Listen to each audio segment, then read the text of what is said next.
You are sitting alone in a quiet room. You knock a glass of water off the edge of a table.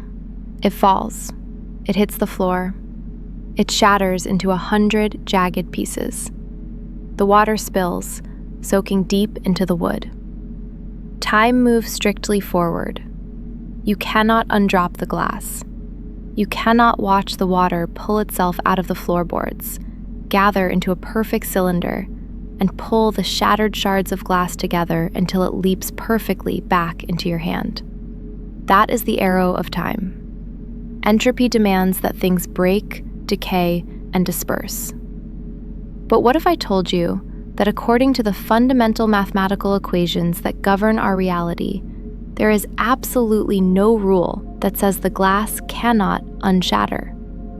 What if the future is just as fixed, just as permanent, and just as readable as the past? What if every single thing that is about to happen to you has already been decided?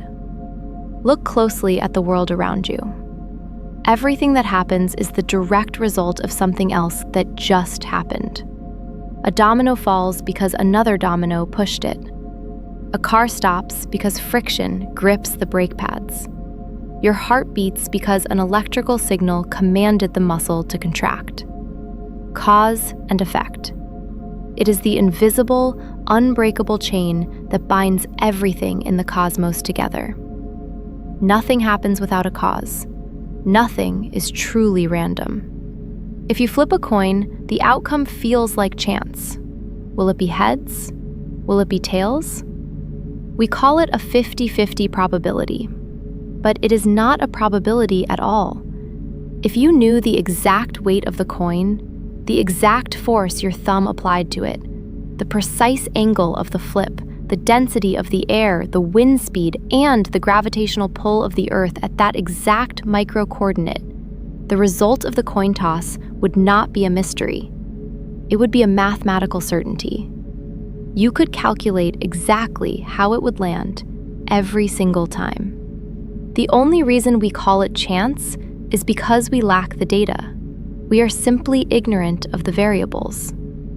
In 1814, a brilliant French mathematician and astronomer named Pierre-Simon Laplace took this logic to its absolute, terrifying extreme. He proposed a thought experiment that would haunt physics, philosophy, and the concept of human freedom forever. Imagine an intellect, a supremely powerful, theoretical mind. We call it Laplace's demon. This demon is entirely separate from our physical universe, watching us from the outside. And this demon possesses one terrifying ability. It knows the precise location, momentum, and state of every single atom in the universe at this exact moment in time. It knows the trajectory of every photon of light. It knows the chemical composition of every distant star. It knows the exact position of the electrons firing in your brain right now as you process these words. If the universe is nothing but a grand, complex machine, and if every atom obeys the strict laws of classical mechanics, then this demon could use the laws of physics to calculate the next state of the universe. And if it can calculate the next state, it can calculate the state after that, and the one after that.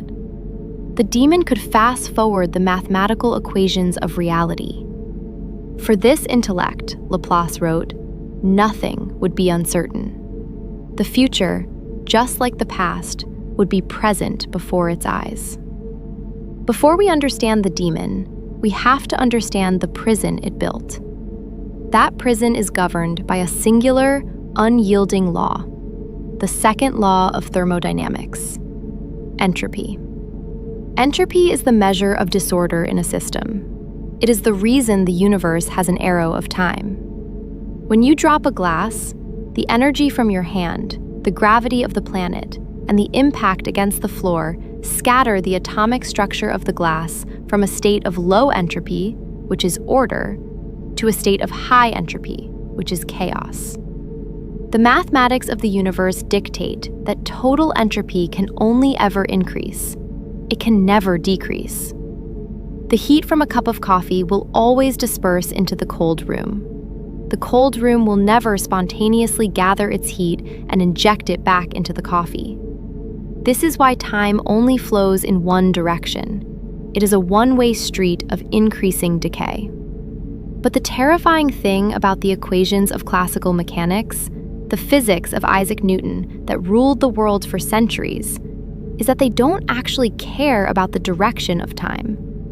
Newton's laws work perfectly well in reverse. If you reverse the momentum of every single atom in that shattered glass, mathematically, the laws of physics say it would reassemble perfectly.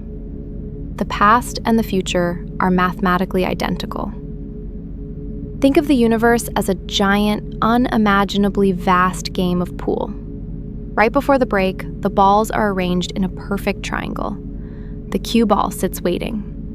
You strike the cue ball. It smashes into the triangle. The balls scatter in every direction, bouncing off the cushions, colliding with one another, spinning, slowing down, and eventually coming to a dead stop. To you, the final arrangement of the balls looks random. It looks chaotic. But there was no chaos. The moment the cue stick struck the white ball, the exact resting place of every single ball on that table was already decided. It was locked in. The mass of the balls, the friction of the felt, the angle of the strike, the kinetic energy transferred, all of it dictated the outcome with brutal mathematical precision. Now, scale that pool table up.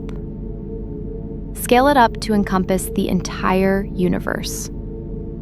Every single star, every planet, every grain of sand, every cell in your body, and every neuron in your brain is just a billiard ball on a cosmic table. The Big Bang was the break.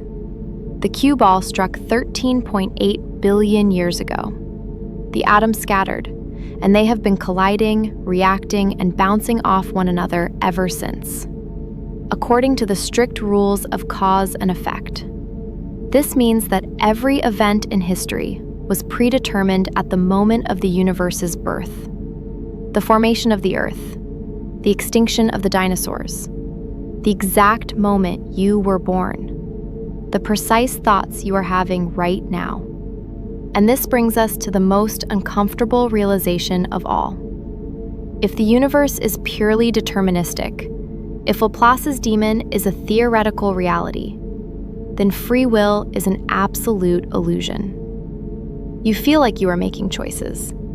You feel like you decided to watch this video. You feel like you chose what to eat for breakfast this morning.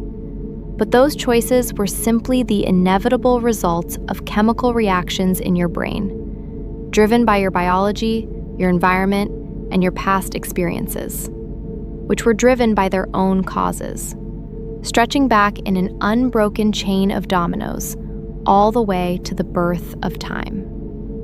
You are not the author of your life. You are simply a complex biological machine, experiencing a script that was written billions of years before you existed. You are a passenger on a train, convincing yourself that you are steering the tracks. We will pause our journey here for now, but don't worry, the second half of this thought experiment is already on the way. To find out what happens next, please subscribe to the channel and enable notifications. Thank you for watching Atomsophy, and we'll see you in part 2.